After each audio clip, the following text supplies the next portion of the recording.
स्वागत है दोस्तों आपका हमारे चैनल शार्प IQ एजुकेशन में। हमें पॉलिटिकल साइंस की चौथी किताब तुलनात्मक राजनीति को हम लोग पढ़ रहे थे।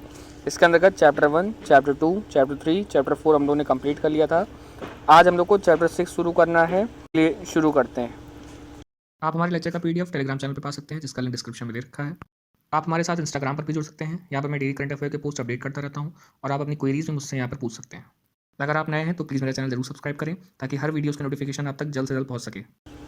राज्य नागरिक समाज संबंध उभरते हुए प्रतिमान। चैप्टर 6।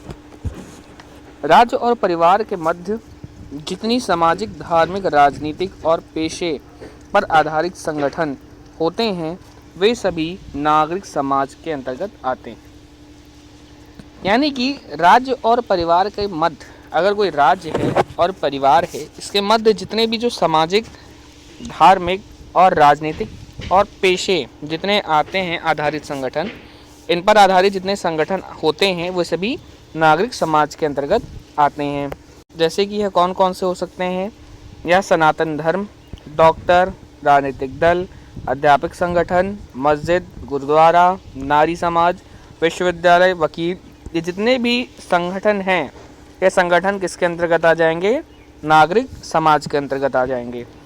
इनका निर्माण व्यक्ति अपने हितों की सुरक्षा के उद्देश्य के लिए बनाता है। व्यक्ति अपनी हित के रक्षा और के लिए और सुरक्षा के लिए इन संगठनों का निर्माण करता है। राज्य और सरकार छोड़कर सभी संगठन नागरिक समाज के अंतर्गत आते हैं। राज्य और सरकार को छोड़कर सभी जो संगठन होते हैं वह नागरिक समाज के अंतर्गत आते हैं। लोकतंत्र और नागरिक समाज, आइए इसके अंतर्गत समझते हैं। प्रजातंत्र, लोकतंत्र और नागरिक समाज यह एक दूसरे से संबंधित होते हैं। डायमंड के अनुसार नागरिक समाज राज्य की शक्ति की सीमा के लिए आधार उपलब्ध कराता है। यानी कि जो राज्य की जो शक्ति है इसकी सीमा के लिए आधार उपलब्ध कराता है कौन? नागरिक समाज। और उदारवादी राज्य को सुदृढ़ करने के लिए, मजबूत करने के लिए यह सहायता करता है। किस तौर पे कैसे सहायता करता है नागरिक समाज? आइए समझते हैं। नागरिक समाज राजनीतिक शक्ति को नियमित और नियंत्रित करके व्यवस्था को मजबूत करता है। जो नागरिक समाज होता है, जो राजनीतिक शक्ति होती है, इस पे अंकुश लगाता है, उसमें नियंत्रित करता है और इस तरह वह व्यवस्था को मजबूत करता है। दूसरा, समाज के विवाद को सुलझाने व समाधान करने में यह उपाय प्रस्तुत करता है। और तीसरा है, यह आर्थिक सुधार हेतु कार्य करता है। और चौथा है आपका राजनीतिक नेतृत्व हेतु भर्ती करता है। यानी राज्य के नेतृत्व हेतु जो नेताएं होती हैं, जो व्यक्ति होते हैं, इनका यह भर्ती करता है। इसका लक्ष्य संगठन के रूप में शक्ति ग्रहण ना कर शक्ति की संरचना में सुधार लाना होता है।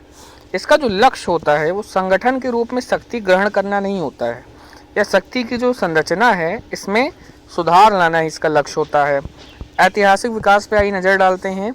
इसका ऐतिहासिक विकास सेकेंड वर्ल्ड वॉर के बाद अत्यंत शीघ्रता से हुआ, क्योंकि साम्यवादी देशों में राज्य का वर्चस्व केवल साम्यवादी दल का प्रभुत्व था। क्योंकि साम्यवादी देशों में राज्य का वर्चस्व था और केवल साम्यवादी दलों का प्रभुत्व था। इस कारण नागरिकों को सामाजिक कार्यों में भाग लेने का अवसर नहीं मिल पाता था।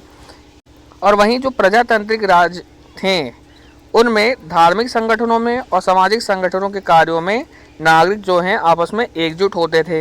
लेकिन जो साम्यवादी राज्य था इनमें इन लोगों को ऐसा करने से रोका जाता था।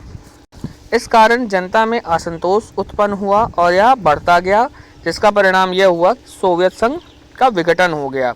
सोवियत संघ का विघटन 16 देशों में हो गया और यह बिखर गया। अब नागरिक जो समाज है इसका जो प्रभाव है ये बहुत ही ज़्यादा माना जाता है, या बहुत ही प्रभुत्व वाला होता है। इसका ये प्रभाव बहुत ज़्यादा अधिक माना जाता है। नागरिक समाज पे मार्क्सवादी विचार, आइए इसको समझ लेते हैं। मार्क्सवादी क्या मानते हैं नागरिक समाज के बारे में?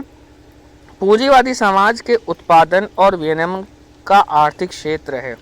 जो नागरिक समाज है वो पूंजीवादी समाज के उत्पादन और विनिमय का आर्थिक क्षेत्र है, या अहंकार, प्रतिस्पर्धा और निजीकरण के रूप में अभिव्यक्त होता है।